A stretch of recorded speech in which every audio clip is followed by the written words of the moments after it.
ద్వితీయోపదేశకాండము 24వ అధ్యాయము.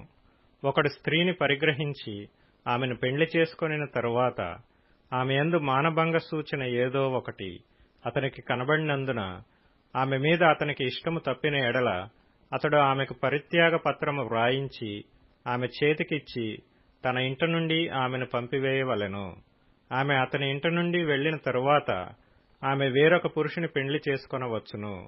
ఆ రెండవ పురుషుడు ఆమెను వల్లక ఆమెకు పరిత్యాగ పత్రము వ్రాయించి ఆమె చేతికిచ్చి తన ఇంటి నుండి ఆమెను పంపివేసిన ఎడలనేమి, ఆమెను పెండ్లి చేసుకొనిన పిమ్మట ఆ రెండవ పురుషుడు చనిపోయిన ఎడలనేమి, ఆమెను పంపివేసిన ఆమె మొదటి పెనిమిటి ఆమెను పెండ్లి చేసుకొనుటకై ఆమెను మరలా పరిగ్రహింపకూడదు. ఏలయనగా ఆమె తన్ను అపవిత్రపరుచుకొనెను. అది యెహోవా సన్నిధిని హేయము గనుక నీ దేవుడైన యెహోవా నీకు స్వాస్థ్యముగా ఇచ్చుచున్న దేశమునకు పాపము కలగకుండునట్లు మీరు అలాగు చేయకూడదు. ఒకడు క్రొత్తగా ఒకదానిని పెండ్లి చేసుకుని సేనలో చేరిపోకూడదు. అతని పైన ఏ వ్యాపార భారమును మోపకూడదు. ఏడాది వరకు తీరికగా అతడు తన ఇంట ఉండి తాను పరిగ్రహించిన భార్యను సంతోషపెట్టవలెను. తిరగటినైనను తిరగటి మీద దిమ్మనైనను తాకట్టు పట్టకూడదు. అది ఒకని జీవనాధారమును తాకట్టు పట్టినట్లే.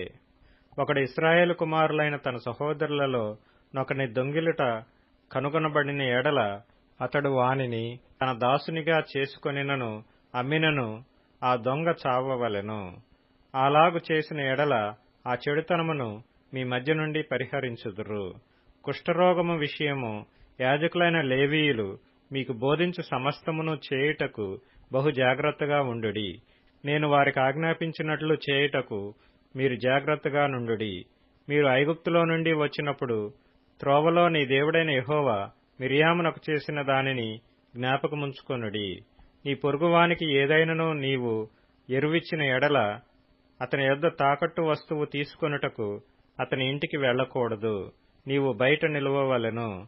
నీవు ఎరువిచ్చినవాడు బయటనున్న నీ యొద్దకు ఆ తాకట్టు వస్తువును తెచ్చి ఇచ్చును. ఆ మనుష్యుడు బీదవాడైన ఎడల నీవు అతని తాకట్టును ఉంచుకొని పండుకొనకూడదు. అతడు తన బట్టను వేసుకొని పండుకొని నిన్ను దీవించున్నట్లు సూర్యుడు అస్తమించునప్పుడు నిశ్చయముగా ఆ తాకట్టు వస్తువును అతనికి మరలా అప్పగింపవలెను. అది నీ దేవుడైన యెహోవా దృష్టికి నీకు నీతి అగును. నీ సహోదరులలోనేమి, నీ దేశమందలి నీ గ్రామములలోనున్న పరదేశులలోనేమి దీనదరిద్రుడైన కూలివానిని బాధింపకూడదు. ఏనాటి కూలి ఆనాడియ్యవలెను. సూర్యుడు అస్తమింపక మునుపు వానికియ్యవలెను. వాడు బీదవాడు గనుక దానిమీద ఆశ పెట్టుకొనియుండును. వాడు నిన్ను బట్టి యెహోవాకు మొర్రపెట్టునేమో, అది నీకు పాపమగును. కుమారుల దోషమును బట్టి తండ్రులకు మరణశిక్ష విధింపకూడదు. తండ్రుల దోషమును బట్టి కుమారులకు మరణశిక్ష విధింపకూడదు. ఎవని పాపము నిమిత్తము వాడే మరణశిక్ష నొందును. పరదేశికే గాని తండ్రి లేని వానికే గాని న్యాయము తప్పి తీర్పు తీర్చకూడదు. విధవరాలి వస్త్రమును తాకట్టుగా తీసుకొనకూడదు. నీవు ఐగుప్తులో దాసుడివై ఉండగా నీ దేవుడైన యెహోవా నిన్ను అక్కడ నుండి విమోచించినని జ్ఞాపకము చేసుకొనవలెను. అందుచేత ఈ కార్యము చేయవలెనని నీకాజ్ఞాపించుచున్నాను. నీ పొలములో నీ పంట కోయుచున్నప్పుడు పొలములో ఒక పన మర్చిపోయిన ఎడల అది తెచ్చుకొనుటకు నీవు తిరిగి పోకూడదు.